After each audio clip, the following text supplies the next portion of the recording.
a bombed out room in Belfast, a young boy is crying.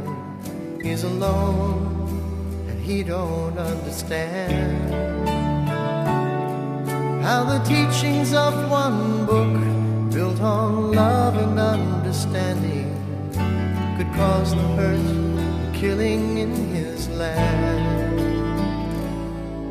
In an old part of Jerusalem, two children are playing. They run and laugh the way that it should be. But one will wear the star and one will wear the crescent. They'll grow up and change from friends to enemies, but we are one. Hello, we are here again with another interesting package of the program Peace, Unity and Security Education, a program aimed at conscientizing the citizenry towards imbibing the spiritual and moral virtues of love, peace, unity, integrity, public trust, honesty and accountability towards ensuring a corruption-free and prosperous society where fairness, justice and equity reigns supreme. I am Ene Okon. In this edition, we'll be looking at how extreme wealth and poverty fuels disunity and crisis in the society. And our guest to do justice to this is a retired Commissioner of Police, Barrister Lawrence Alovi, who is also the chairman of the National Spiritual Assembly of the BAHA'I community in Nigeria. He will be taking us through the discourse, first with a prayer. Sir, you're welcome to the program.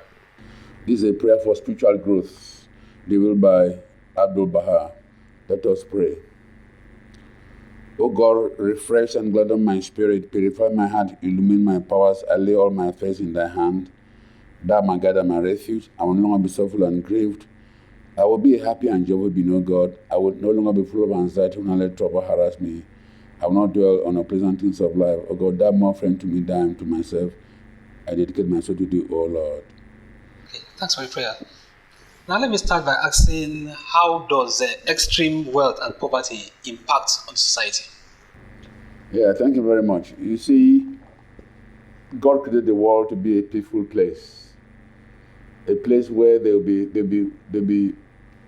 each individual, each citizen, each human creature will be happy, and each individual will be able to contribute towards a better society. And God created that everybody has a right to his peace, right to his life, right to contribute, right to also to render service. But policies like ideologies that people have propounded, like capitalism, for instance, socialism, communism, all these zims, they have not met the needs of man. They need to make sure that they eliminate extreme poverty and extreme poverty. What will eliminate extreme poverty and extreme poverty is religious teachings, like the Bible that have been given to us. All religious teachings in that divine origin does not promote exploitation, does not exploit corruption, does not promote oppression. So religious teachings promotes equity, fairness, and justice. And when there's justice and fairness and equity, fairness, and justice in society, then people will have according to their needs and not question of desires. So I think that because there are no laws that regulate the wealth of the rich and the minimum the poor can attain and can have. If there are regulations and laws that can give the minimum that the poor can have to meet their needs, and the maximum that the rich can acquire. If there's a law that gives provides that the rich cannot acquire more than what level of wealth, and the poor cannot go below a particular level of means of livelihood or well-being, then there'll be fairness. That is equity and fairness. So when those such laws, because there is this inordinate gap between the rich and the poor are suffering this suffering from disease, suffering from poverty, suffering from employment. They cannot meet their basic needs, medical attention, even the spirituality, even the issue of spirituality. So when they don't have, they cannot concentrate to serve God the way they ought to serve. Though it is, I believe that the poor normally are closer to God because they would always remember God.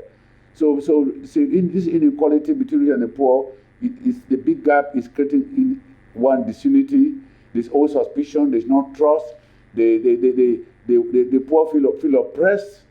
They feel oppressed, and they feel that the rich is the one that is accumulating for himself alone, and so it makes also the rich not to have empathy and compassion. The way there's empathy and compassion, the rich know that they shouldn't get from what they don't need. They should concern what they need. So the important is that if there are laws and policies that regulate, that should be concerned with our needs, not our desires. If the rich is also provided for his needs, and the poor also provided for his needs, and so the rich can accumulate wealth, but it's a maximum level of where they can accumulate, and it's also a minimum that the poor can also have.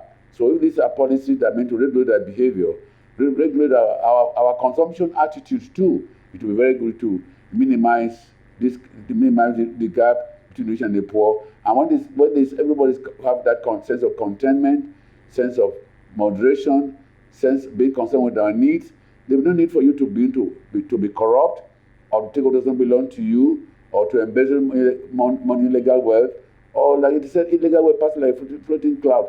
God does not like oppression. God does not like anybody to be oppressed. What God wants is justice and fairness for all. So there should be policies and programs. When we adopt those policies and programs, and our leaders, so the issue of consultation too, inclusiveness in governance, everybody's contributing towards the governance, there's consultation, there's detachment. The rich should be detached. All of us are detached from this material that is the acquisition of wealth. If we are detached, we're only concerned about the good of all, the well-being of all, and everybody should contribute towards the betterment of all. Even if we work for the good of all members of the community, you see that people will be detached, people will have compassion, people will have empathy, people will be kind, people want to share, and people want to contribute, towards the well-being and happiness of others. But when we are self-centered, when we are concerned when we don't have religious, those moral values, those spiritual values, those virtues, you see, we are self-centered, we become beastly. You see, the Bible teaches that man is a material and spiritual being. When man allows his material nature to dominate his life, you see, he becomes beastly, becomes very greedy, becomes very self-centered, and he becomes very avaricious, very violent.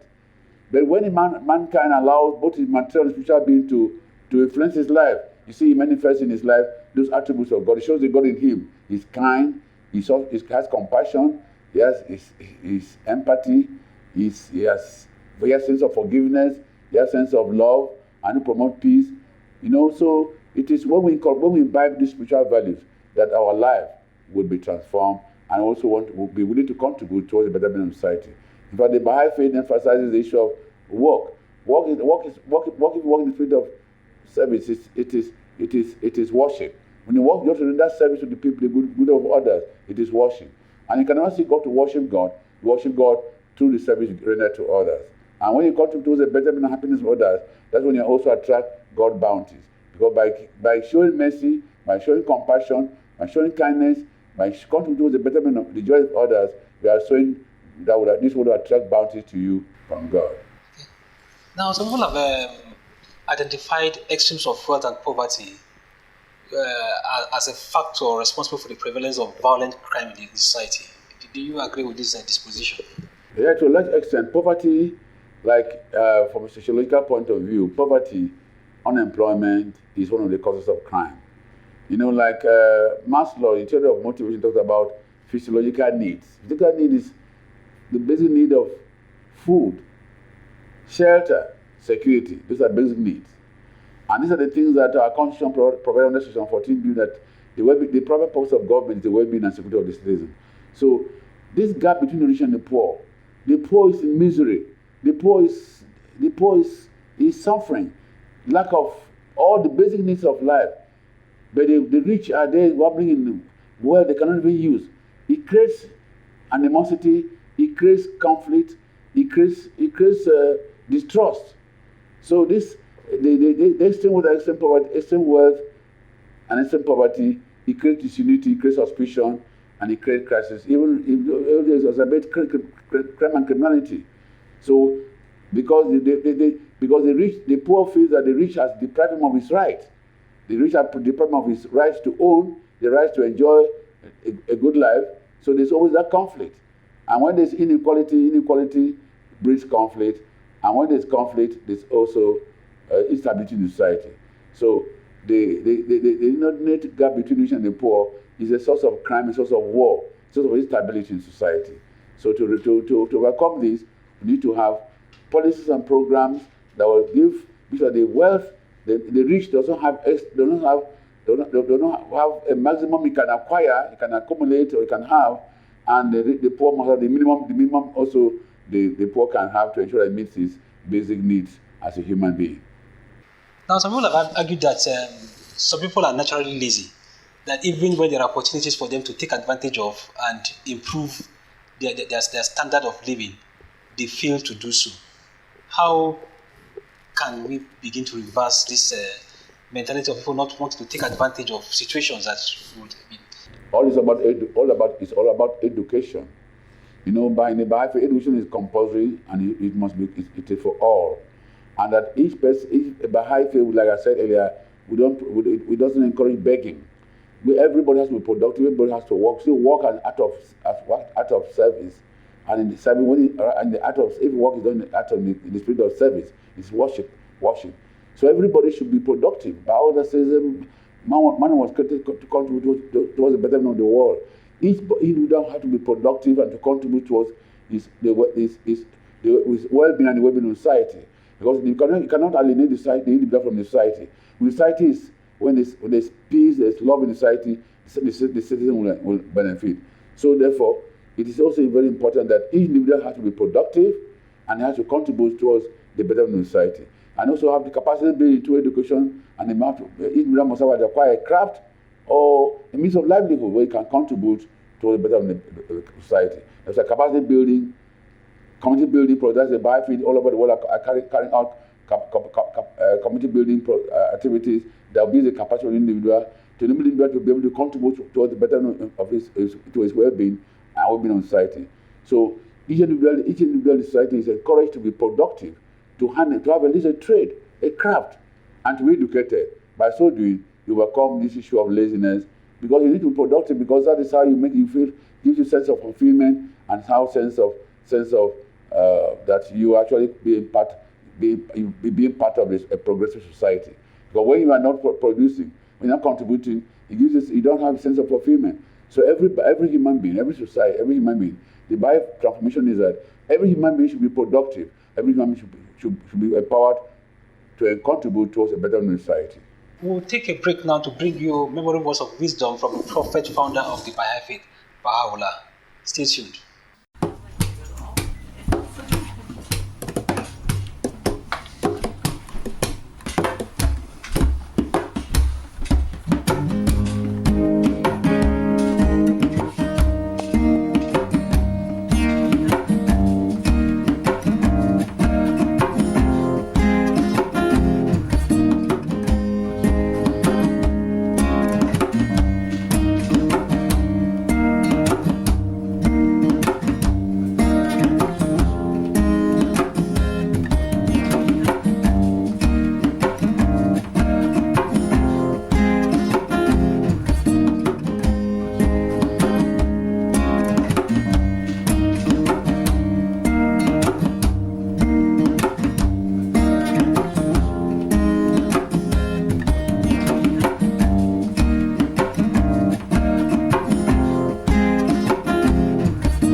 Welcome back from that break. If you're just tuning in, the program is Peace, Unity, and Security Education, being brought to you courtesy of the National Spiritual Assembly of the Baha'i community in Nigeria in collaboration with the Foundation for Peace and Security Education.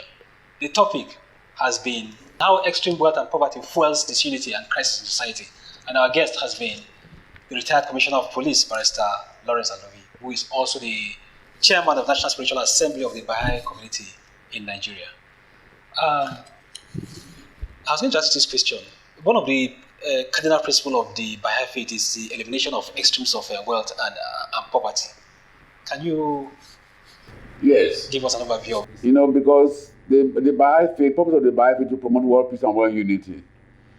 And when there is extreme wealth and extreme poverty, extreme wealth, it doesn't promote unity. It promotes disunity and distrust. And it doesn't bring a sense of unity. So Baha'u'llah says that every human being should be, in fact, I want to take quote from the gleanings with the writings of Baha'u'llah, and I want to quote. It says, all men have been created to carry forward ever advancing civilization. The Almighty beareth me witness to act like the beast of the field is unworthy of man. Those virtues that befit his dignity are forbearance, mercy, compassion, and loving kindness towards all the people and creatures of the earth. Then again, Baha'u'llah went further to say again on religion, said, it's also from the writings of the gleanings of Baha'u'llah, page 215.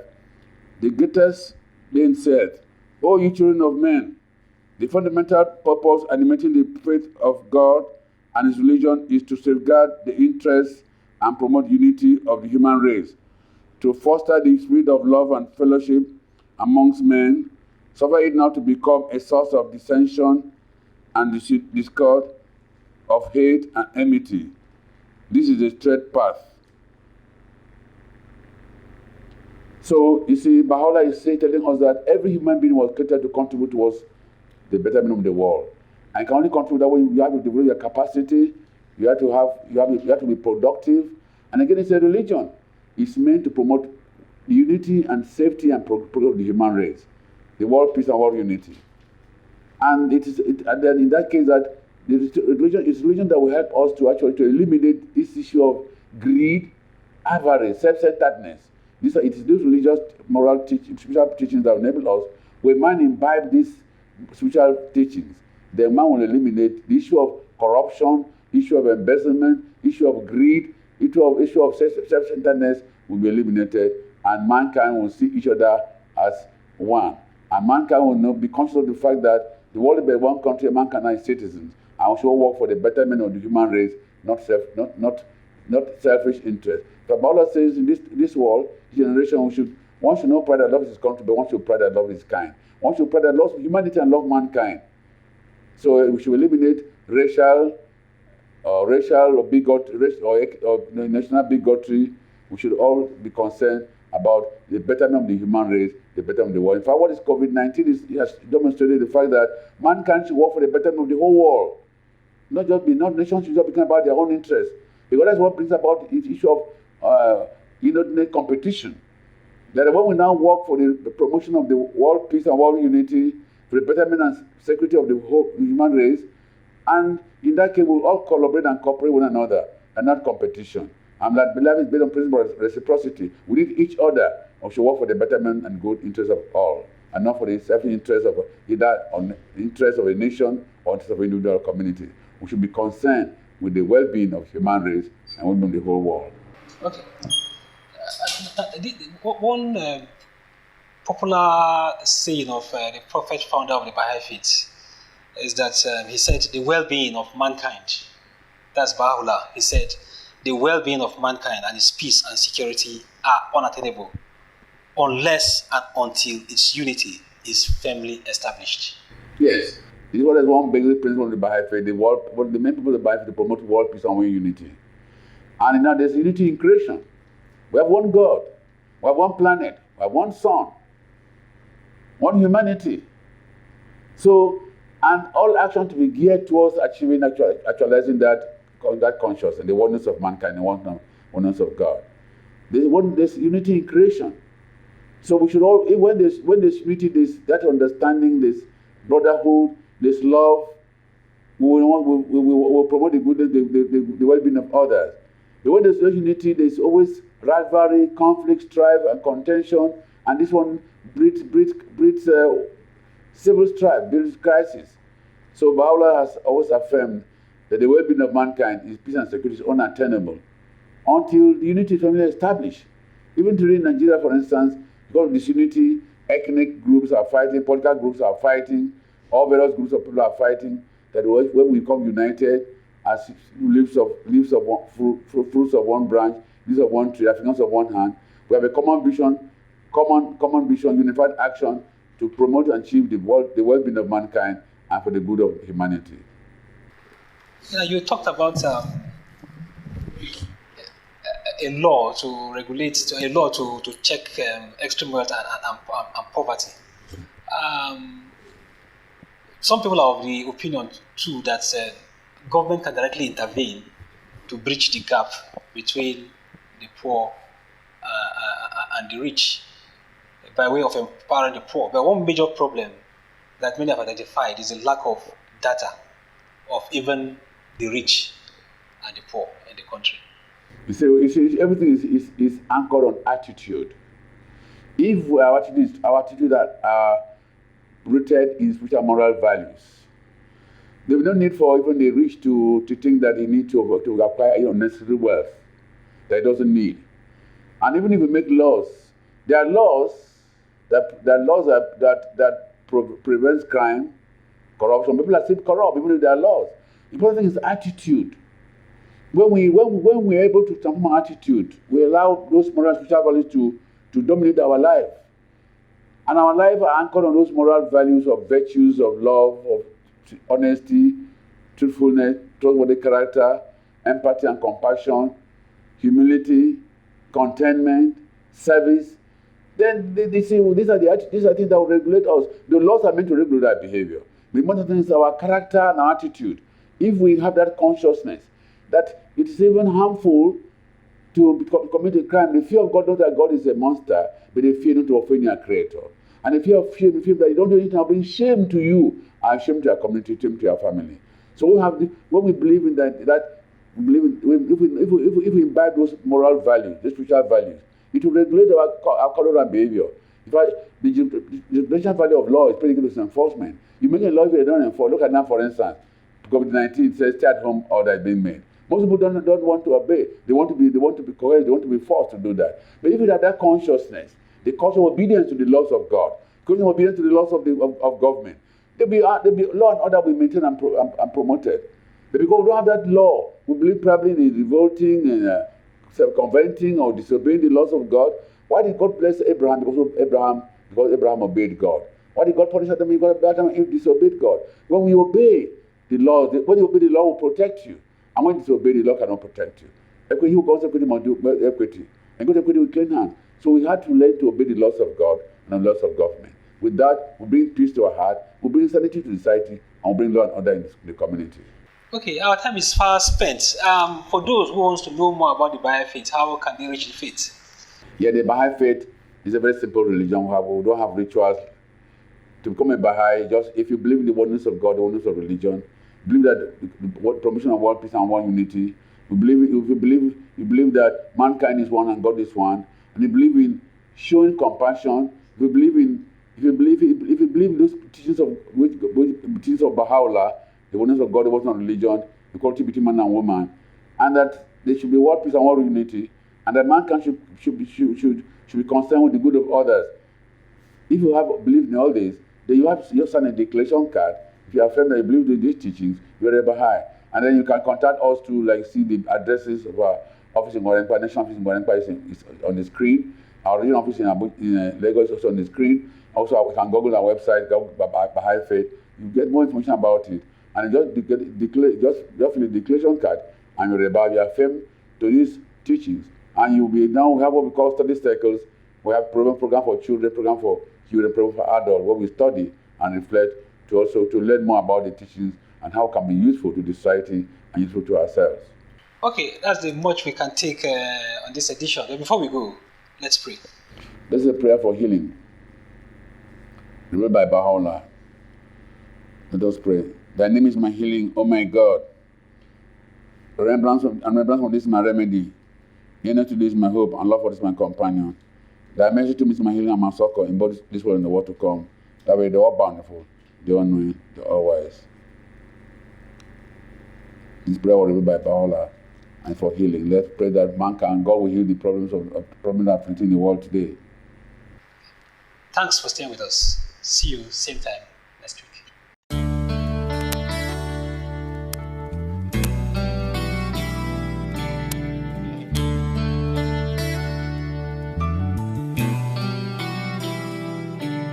In a bombed out room in Belfast, a young boy is crying. He's alone and he don't understand